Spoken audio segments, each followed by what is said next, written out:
Hello guys, welcome back again. So from today, मतलब हमने कल क्या पढ़ा था? तो हमने कल 4 चैप्टर्स पढ़े थे कॉन्स्टिट्यूशन के, हमारे संविधान के। तो आज हम 5वां चैप्टर देखने वाले हैं। तो 5वें चैप्टर में क्या क्या है? तो फर्स्ट है फंडामेंटल राइट्स। फंडामेंटल राइट्स मतलब क्या?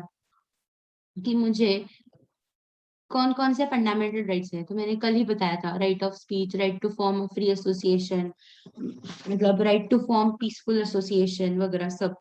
ये सब राइट्स जो है वो हमारे क्या है, फंडामेंटल राइट्स है। तो फंडामेंटल राइट्स मतलब मैं रीड करूंगी, आपको समझाऊंगी, ओके? और कुछ लिखना होगा तो मैं लिख के दिखाऊंगी, ठीक है? तो first, the fundamental rights in Indian Constitution Act guarantees that Indian citizens can and will live their life in peace as long as they live in Indian democracy. They include individual rights common to liberal democracy, such as equality before law, freedom of speech, expression, freedom of association, peaceful assembly, freedom of religion, and right to constitutional remedies for the protection of civil rights. Originally, the right to property was also included in fundamental rights. However, the 44th Amendment passed in 1978 revised the status of property rights by stating no person shall be deprived of his property, say by authority of law. Fundamental rights, हम जिस India में रह रहे, ये suppose हमारा India है। मुझे अब मेरे पास मैप नहीं है तो मैं जस्ट जनरली ड्रॉ कर रही हूँ, आप इसको कंटेम्प्ट मत समझना, मतलब मैं इंडिया की इंसल्ट नहीं कर रही हूँ, क्या एग्जाम्पल इंडिया है। तो इस इंडिया में हर जो लोग रह रहे हैं उनको इक्वल प्रोटेक्शन ऑफ लॉ मिल रहा है, मतलब इन सब के पास फंडामेंटल राइट है, चाहे वो लड़का हो, लड़की हो, किस कास्ट का हो, किस रिलीजन का हो, उनको सबको फंडामेंटल राइट्स मिल रहे हैं।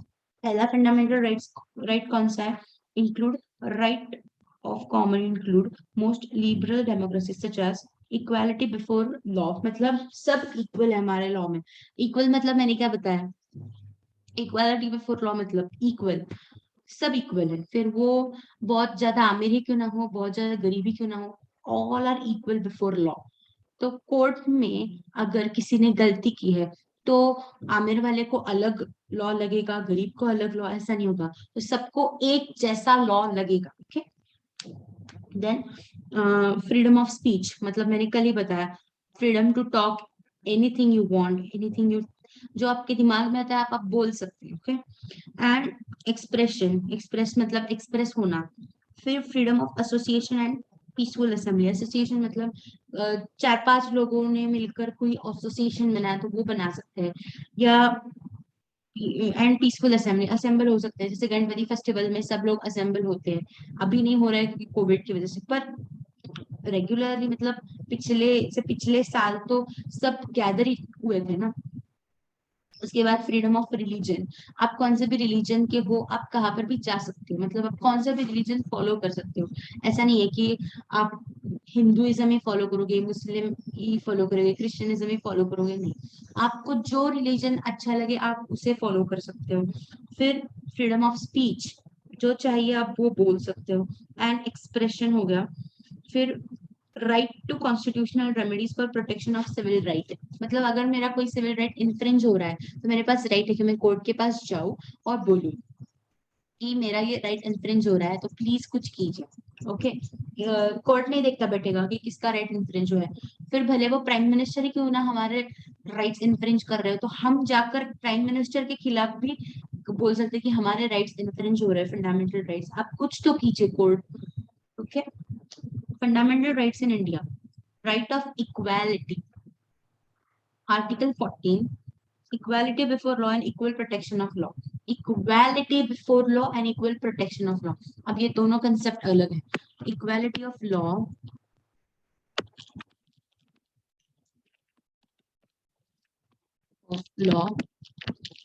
Equal and equal protection of law.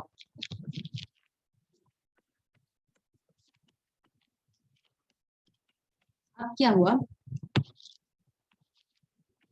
Equality of law मतलब क्या कि इक्वालिटी बिफोर लॉ म्हणजे काय, मतलब मैं बताती हूँ। मतलब इक्वालिटी मतलब भले आप अमीर हो, गरीब हो, कौन से भी कास्ट के हो, कौन से भी क्रीड के हो, कौन सा भी आप मेल हो फीमेल हो, सब इक्वल है, everyone is equal. But this is some type of negative concept, ऐसा नहीं लग रहा है आपको कि सब इक्वल है, सब इक्वल है, भले वो बच्चा हो बूढ़ा हो कौन सा भी हो, equality of law something negative concept नहीं लग रहा। फिर आया and equal protection of law. Protection मतलब हमने क्या किया, बच्चों को या SC ST वालों को जरा थोड़ा प्रोटेक्शन दिया, क्योंकि वो बैकवर्ड है, उनके उनके पास ज्यादा पैसे नहीं है, तो उनको इक्वल प्रोटेक्शन दिया। इक्वालिटी बिफोर लॉ मतलब सब एक समान है, और इक्वल प्रोटेक्शन मतलब उनको थोड़ा बहुत प्रोटेक्शन दिया। जैसे बच्चों को और महिलाओं को कॉटन ओपनर्स की जो फैक्ट्रीज होती है उनके यहाँ काम करना अलाउड नहीं है, तो उनको क्या किया, प्रोटेक्ट किया। क्या किया, protect, equal protection. Okay, this is article 14। This is which article? This is article number 14. Then article 15, prohibition on discrimination on ground of religion, race, caste, sex or place of birth. मतलब किसी को भी discriminate नहीं करना है। मतलब मैं अगर किसी रिलीजन से हूँ तो मुझे डिस्क्रिमिनेट नहीं करना है, मैं किसी रेस से हूँ तो मुझे डिस्क्रिमिनेट नहीं करना है, किसी कास्ट, पर्टिकुलर कास्ट होता है उससे मैं हूँ तो उससे आपको डिस्क्रिमिनेट नहीं करना है, या मैं मेल हूँ या फीमेल हूँ उससे मुझे डिस्क्रिमिनेट नहीं करना है। मैं फीमेल हूँ, आप उस रेस्टोरेंट में नहीं जा सकते क्योंकि आप फीमेल है। वाई? क्यों भाई, क्यों मैं नहीं जा सकती, मेरा राइट है, this is my fundamental right. You should not discriminate anyone. Then place of birth, तुम्हारा जन्म महाराष्ट्र में हुआ इसलिए तुम्हें यहाँ पर नौकरी नहीं मिल सकती। क्यों, मैं इंडिया में ही तो जन्मी हूँ, क्या प्रॉब्लम क्या है? ठीक है। Article 16 equal opportunity in matter of public employment. Public employment में सबको इक्वल अपॉर्चुनिटी मिलनी चाहिए। पब्लिक एम्प्लॉयमेंट तो हमारे लिए बहुत है, सरकारी नौकरी होगी तो ही लड़की मिलेगी। हमारे यहाँ एक कंसेप्ट सा बन गया था बीच के वक्त में। अभी हमने देखा आर्टिकल 14 से 15, अभी आर्टिकल 16 है। आर्टिकल 16 क्या बोलता है, equal opportunity, equality of opportunity in matter of public employment. सबको अधिकार है, वैलिडली अधिकार है कि वो गवर्नमेंट में जाकर एम्प्लॉयमेंट के लिए बोल सकती है कि मुझे एम्प्लॉयमेंट चाहिए। बीच में एक ऐसा मतलब पीरियड था, मैं अभी ये इसमें नहीं है फिर मैं बता रही हूँ कि अगर किसी लड़के के पास सरकारी नौकरी है तो उसको लड़की मिलती थी। लेकिन अब अभी आजकल होता है या नहीं होता नहीं पता, पर अभी भी कुछ लोगों के कंसेप्ट है कि अगर किसी को सरकारी नौकरी है तो भी अच्छी लड़की मिलती। Okay, so equality of opportunity in matter of public employment. तुम तमिलनाडु से हो तो तुम्हें महाराष्ट्र में सरकारी नौकरी नहीं मिलेगी, नहीं भाई ऐसा नहीं हो सकता। इक्वल अपॉर्चुनिटी, तुम बैकवर्ड क्लास से हो तुम्हें एम्प्लॉयमेंट नहीं मिलेगी। इनफैक्ट गवर्नमेंट ने कुछ कोटा रखा है उनके लिए, उसको बोलते इक्वल प्रोटेक्शन ऑफ लॉ, जैसे मैंने बोला अभी। Article 17 abolition of untouchability and prohibition of its practice. Untouchability मतलब क्या है, आर्टिकल 17 है अनटचेबिलिटी। अनटचेबिलिटी मतलब ऐसा करना कि अगर फॉर एग्जाम्पल मैं कहीं से जा रही हूँ और किसी ने मुझे छू लिया तो मैं सीधा जाकर स्नान कर लूंगी, दिस इज कॉल्ड अनटचेबिलिटी। मतलब ऐसा दिखाना कि तुम बहुत गंदे हो और तुम्हें मैंने अगर हाथ लगाया तो मुझे मतलब स्नान करना पड़ेगा फिर से, तो दिस इज अनटचेबिलिटी। अभी कोविड की वजह से ये सब हो रहा है, this is not untouchability. Okay guys, तो आप समझ लोगे दिस इज अनटचेबिलिटी, हाँ अभी कोविड में सब चल रहा है, नहीं। Article 18 abolition of title military and academic are however exempted. Article 18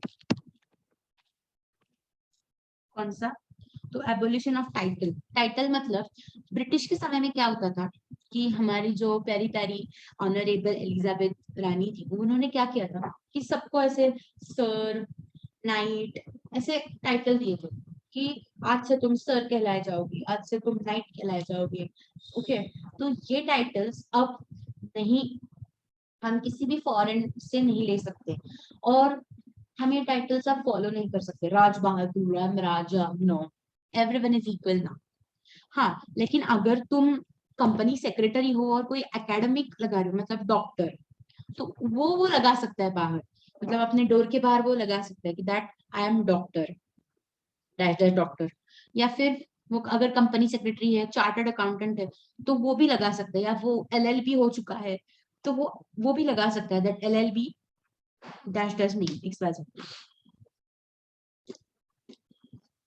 then right of freedom, article 19, it guarantees the citizen of India the following 6 fundamental rights. कौन से कितने फंडामेंटल राइट्स है? अब 6 ही है, पहले 7 हुआ करते थे। फंडामेंटल राइट्स ही हम पढ़ रहे हैं, लेकिन ये आर्टिकल कौन से में लिखा है? 19। आर्टिकल 19 में फंडामेंटल राइट्स लिखे हैं। कौन से लिखे हैं? Fundamental rights. Freedom of speech and expression, freedom of assembly, freedom of association, freedom of movement. मतलब मैं इंडिया में कहीं पर भी घूम सकती हूँ, मुझे कोई रोक टोक नहीं जा सकता। हाँ, पर मैं इंडिया के बाहर नहीं जा सकती। इंडिया के बाहर जाने के लिए ऑफ कोर्स पासपोर्ट लगता है, पर आप इंडिया में कहीं पर भी घूम सकते हैं। This is your fundamental right. Freedom of movement, freedom of residence and settlement में किसी, मतलब मैं अभी महाराष्ट्र में हूँ, मैं तमिलनाडु या कौन से भी स्टेट, मतलब कर्नाटका में जाकर रह सकती हूँ, वहां पर बिजनेस कैरी कर सकती हूँ, ये मेरा फंडामेंटल राइट है। कोई मुझे रोक टोक नहीं लगा सकता, या वहां के लोग भी यहाँ पर आ सकते हैं। ठीक है। फिर freedom of residence and settlement हो गया। Freedom of profession, occupation, trade and business, जैसे मैंने बोला कि मैं इंडिया के टेरिटरी में कहाँ पर भी घूम सकती हूँ, कहाँ पर भी रह सकती हूँ, कहाँ पर भी मेरा ऑक्यूपेशन भी कर सकती हूँ, बिजनेस भी कर सकती हूँ, ये मेरा फंडामेंटल राइट है। हाँ, पर अगर मुझे इंडिया के बाहर जाना है, आउट ऑफ इंडियन टेरिटरी, तो मुझे पासपोर्ट लगेगा या कुछ भी फॉर्मेलिटीज हो, उसमें हम फंडामेंटल राइट्स में नहीं लेंगे। Okay. Then article 20, protection and respect of convention for offences. Article 20, protection in respect of conviction of offences. मतलब अगर किसी ने ऑफेंस किया है तो उसका पहला राइट क्या है? तो बेल मिलना। मतलब उसको 24 घंटे के अंदर, अगर फॉर एग्जाम्पल मैंने मर्डर कर दिया, सपोज करो मैं किसी का मर्डर नहीं करने वाली गाइस, पर अगर मैंने किसी का मर्डर कर दिया, एग्जाम्पल ले लो, और क्या हुआ, मैंने मर्डर करने के बाद मुझे जेल में डाल दिया गया, तो 24 घंटे के अंदर अंदर मुझे मैजिस्ट्रेट, नियरेस्ट मैजिस्ट्रेट जो होते हैं, उनके पास लेके जाना पड़ता है, और मेरा राइट है बेल ले लेना। ओके, मैं बेल ले सकती हूँ, but after arrest. These two are my rights. तो उसको बोलते हैं article 20, protection and respect of conviction for offenses. Then article 21, protection in life and personal liberty, protection of life and personal liberty. Liberty मतलब खुद का कुछ, मतलब liberty होती है ना इंसान को, वो आर्टिकल 21 में है।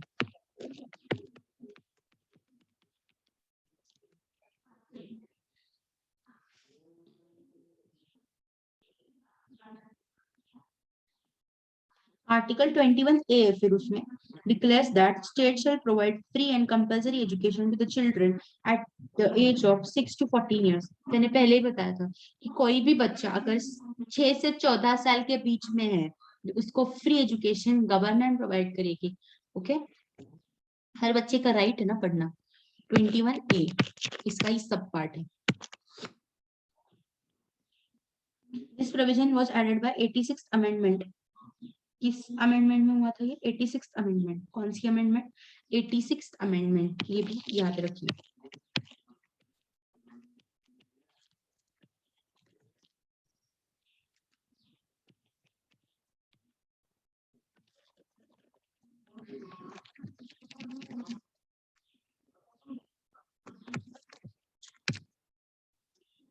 Then article 22, the protection against arrest and detention in certain cases, मैंने अभी बताया। फिर article 23, traffic in human beings prohibited. Traffic in human beings मतलब क्या? किसी को खरीदना, मतलब मैं अगर किसी, मैंने फॉर एग्जांपल किसी को एम्प्लॉयमेंट प्रोवाइड किया, जैसे अनस्किल्ड लेबर है वो, अनस्किल्ड लेबर मतलब जिसके, जो मतलब हमारे घर में काम वाम करते हैं, तो वो हमारे नौकर है, ठीक है, पर वो हमारी प्राइवेट प्रॉपर्टी नहीं है, हम उनको खरीद नहीं सकते, हमें उनको फोर्स लेबर नहीं करना है, हमें उनको पैसे देने हैं। ठीक है। Then article 24, no child below the age of 14 can be employed. इसको बोलते हैं चाइल्ड लेबर प्रोहिबिशन किया है हमारे देश में। बहुत अच्छी बात है कि अगर 14 साल के नीचे का कोई भी बच्चा कोई भी तरह का काम नहीं करेगा। Okay, no child below the age of 14 can be employed, article 24।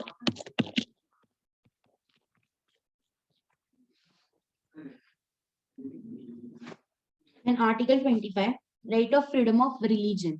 अब रिलीजन में कौन कौन से फ्रीडम हमारे कॉन्स्टिट्यूशन ने प्रोवाइड किया, मैं बता रही हूँ, दिखा नहीं रही हूँ, सॉरी।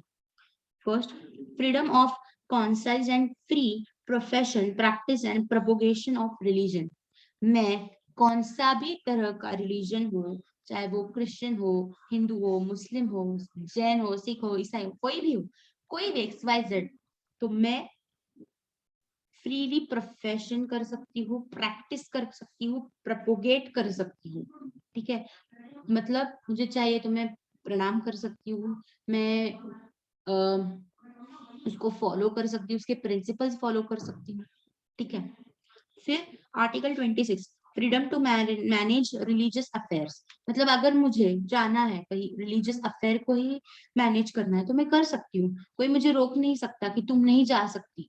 ठीक है, कोई भी रिलीजन का हो। Then article 27, prohibits taxes on religious ground. मतलब कोई भी रिलीजन में जो पैसा आता है वो गवर्नमेंट टैक्स नहीं ले सकता उनसे, इसलिए तो बहुत बड़े बड़े मंदिर हो रहे हैं यार, टैक्स ही नहीं लिया जाता उनसे। आर्टिकल 27 में उसको प्रोहिबिट किया गया। ठीक है, article 28, freedom as to attendance at religious ceremonies in certain educational institute. मतलब अगर मैं भजन कीर्तन करने जाना चाहती हूँ, जाओ, हमारे रिलीजन में भजन कीर्तन होता है, उनके रिलीजन में कोई अलग तरह के एजुकेशन रिलीजियस सेरेमनीज होगी तो वो अटेंड कर सकते हैं। आप किसी भी करो, अब अगर आप प्रचार करना चाहते हो आपके हिंदुइज्म का, मुस्लिमिज्म का, आप कैसे भी आप करो, this is freedom. Then cultural and educational rights, right to property, right to constitutional remedies. Article 29 तक आ गए हम अब। Article 29, protection of interest of minorities. Minorities मतलब क्या, अगर हम कर्नाटक में गए, महाराष्ट्रियन लोग तो वहां पे हम माइनॉरिटी बन जाएंगे, और अगर वहां के लोग हमारे यहाँ आए तो वो हमारे यहाँ माइनॉरिटी बन जाएंगे, तो उनको प्रोटेक्ट करना है।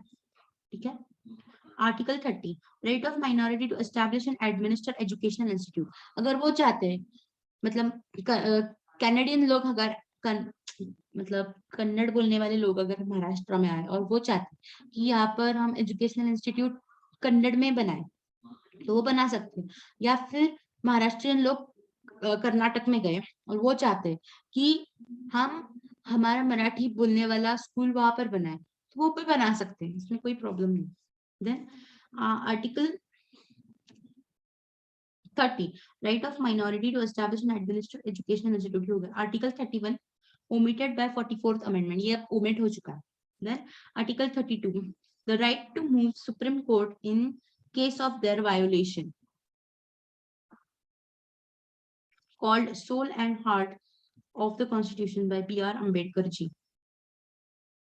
सुप्रीम कोर्ट को क्या बोला है B.R. अम्बेडकर जी ने कि वो हमारा क्या है, तो soul and heart of our constitution.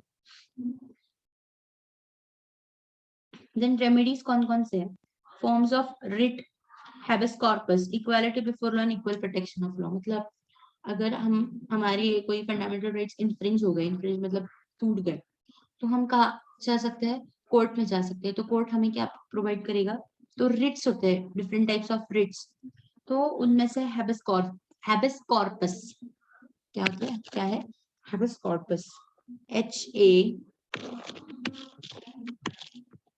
हैबेस corpus, क्या है habeas corpus. Then fundamental rights are provided to citizens by the constitution of India. आप सबको तो बताइए किसने प्रोवाइड किए फंडामेंटल राइट्स, हमारे कॉन्स्टिट्यूशन ऑफ इंडिया ने। The fundamental rights and duties are among vital sections of constitution and prescribe the fundamental obligations of the state to its citizen and duties of citizens to state. Fundamental rights और duties मतलब क्या? Fundamental rights मतलब constitution हमें provide करेगा और हमारी duty क्या है कि हम फंडामेंटल राइट्स को फॉलो करें और हमारी कुछ तो ड्यूटीज है, मतलब respect the national flag and national anthem, ये हमारी ड्यूटी है, इसको भी हमें फॉलो करना है. These are the essential elements of Constitution and they are developed by Constituent Assembly of India between 1947 to 1949. ये हम सबने पढ़ा है पहली हिस्ट्री में. Then part 3 of the Constitution of India describes the fundamental rights offered to the country's citizens. Fundamental rights are essential human rights that are offered to every citizen irrespective of caste, race, creed, place of birth, religion or gender. ये तो पता ही है ना. Part 3 of Constitution describes fundamental rights are offered to everyone. सबको fundamental rights है, किसी को नहीं है ऐसा नहीं. ठीक है. The concept of providing fundamental rights to the citizen has been taken from England's Bill of Rights, United States Bill of Rights, and also France Declaration of Rights of Man. कहाँ से लिया हमने? ब्रिटेन से, United states से, US से और France से. ठीक है. Anyone who is violating the fundamental rights will face punishment in court of law. The Constitution of India guarantees 6 fundamental rights to the citizens. कितने fundamental rights है? 6. पहले 7 थे, अब 6 है. पहले 7 थे, अब 6 है. Then 97th Amendment 2000 Amendment Act 2011 made the right to form cooperative societies a fundamental right under Article 19.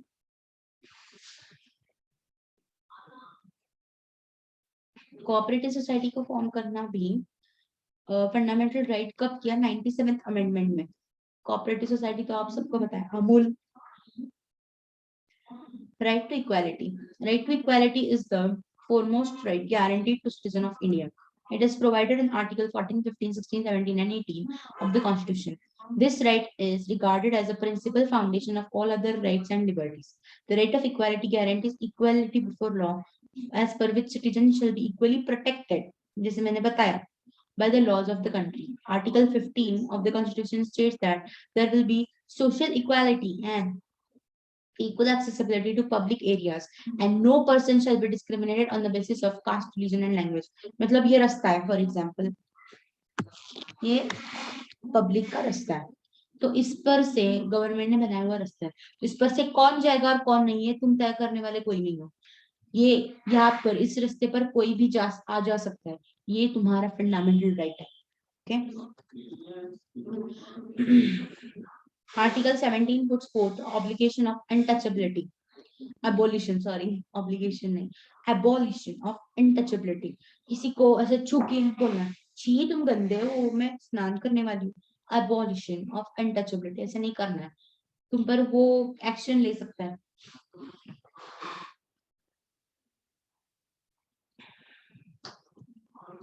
Abolition of the titles, जिससे मैंने बताया, कौन सा? Article 18. Then right to freedom. Among the fundamental rights, right to freedom is included in Article 19, 20, 21 and 22. 19, 20, 21 and 22. 19, 20, 21 and 22. Okay. Right to freedom includes freedom of speech and expression, freedom to assemble peacefully without arms, freedom to form association or unions, and freedom to move freely throughout the territory of India. मैंने पहले बताया. Further, right to freedom also states that right to have freedom to reside and settle in any part of territory of India and also have a freedom to practice any profession or carry out any occupation. Right against exploitation. Right against exploitation is another essential among fundamental rights of Article 23 and 24. It provides for 2 provisions such as abolition of trafficking in human beings. The right also lays down abolition of employment of children below the age of 14 years. Then ये सब revision हो रहा है, हमने पढ़ा है अभी. आप सब बोल रहे होंगे कि मैं बस पढ़ी जा रही हूँ और आपको कुछ समझ में नहीं आ रहा. ये हमने किया है अभी सब, मैंने आपको अच्छे से एक्सप्लेन किया. ये हम रिवाइज कर रहे हैं. अगर आपको समझ में नहीं आ रहा है तो आप वीडियो बैक करके देख लीजिए. ओके, ठीक है ना. और हो सके तो ये वीडियो जिन बच्चों के पास मतलब पढ़ने के लिए सुविधा नहीं है, इसके लिए मैं डालने वाली हूँ। मैं CS एग्जीक्यूटिव का भी डालने वाली हूँ अगले महीने से, जब हमारा रिजल्ट लगेगा तब से।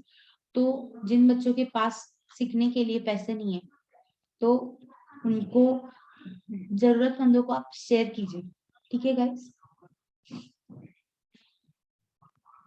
Presently, children under the age of 14 are prohibited from the employment in hazardous occupation and process, while their condition of work is non-hazardous occupation and process are merely regulated. Right to freedom of religion. क्या गया, फिर से वही है, हम अपने चाहे वो प्रैक्टिस रिलीजन कर सकते हैं, हम चाहे तो मंदिर बना सकते हैं, उस मंदिर में आने वाला पैसा उस मंदिर के लिए ही दान कर सकते हैं, उस मंदिर में हम चाहे तो खाना बांट सकते हैं, प्रेयर्स कर सकते हैं, कुछ भी कर सकते हैं, कौन सा भी रिलीजन हो, फिर चाहे वो कोई भी हो, ठीक है।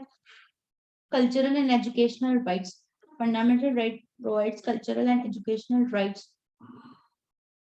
rights to its citizen, and it's covered in Article 29 and 30. According to this act, community which has a language and a script of its own has right to conserve and develop them. No citizen can be discriminated against for the admission in aided institution.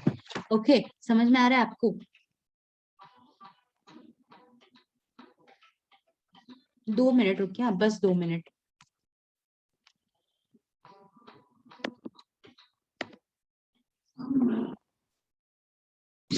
हम क्या देख रहे थे? Cultural and educational rights दिख रहे थे। क्या दिख रहे थे? Cultural and educational rights.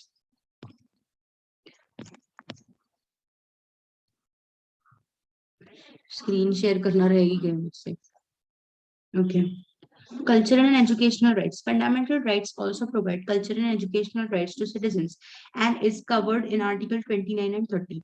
According to this act, community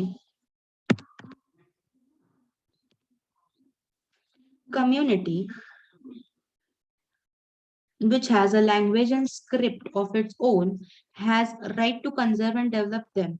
मतलब मेरी कोई लैंग्वेज है अलग, मतलब तो मैं उसको कंजर्व कर सकती हूँ और बोल भी सकती हूँ, ये मेरा राइट है। Okay. No citizen can discriminate against the admission in state of aided institutions. All minority, religious or linguistic can get up their own educational institutes in order to preserve and develop their own culture. मतलब जैसे मैंने बोला कि कर्नाटक की यहाँ पर आकर अगर हमारी एजुकेशन इंस्टीट्यूट बनाना चाहते हैं और वो कन्नड़ लैंग्वेज रखना चाहते हैं तो वो रख सकते हैं, और अगर हम महाराष्ट्रियन लोग कर्नाटक में गए और एजुकेशन इंस्टीट्यूट बनाना चाहते हैं, यहाँ पर मराठी लैंग्वेज हम उनको सिखाना चाहते हैं तो हम सिखा सकते हैं, ठीक है। राइट टू कॉन्स्टिट्यूशनल रेमेडीज, ये बहुत बड़ा इंपॉर्टेंट है। Right to constitutional remedies is also provided in constitution article 32। कौन सा? आर्टिकल 32। कॉन्स्टिट्यूशनल रेमेडीज मतलब क्या? अगर मैंने कोई भी इनमें से राइट जो मैंने अब तक हमने पढ़े, फंडामेंटल फ्रीडम मतलब फंडामेंटल राइट्स जो हमने पढ़े, आर्टिकल्स पढ़े, अगर इनमें कोई भी प्रॉब्लम हो तो हमें कॉन्स्टिट्यूशनल रेमेडीज दी है। कॉन्स्टिट्यूशनल रेमेडीज कौन सी है? The court can issue various kinds of writs, जैसे मैंने बोला कि रिट्स होते हैं, तो कॉन्स्टिट्यूशन में कोर्ट जो है वो रिट्स प्रोवाइड करते हैं। तो कौन से?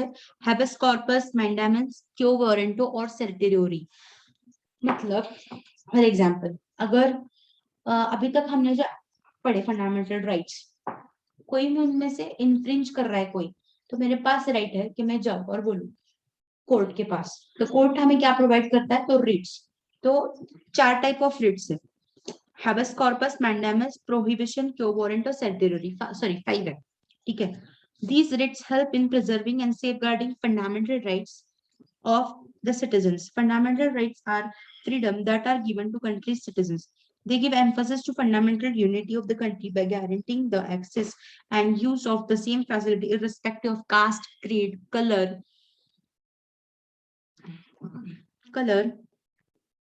religion to all citizens. The fundamental rights were provided primarily to protect individuals from any arbitrary state action, but rights are enforceable against individual. ठीक है, तो आज हम मतलब अभी ये वीडियो में रुका रही हूँ, फिर हम कंटिन्यू करने वाले हैं। Okay guys,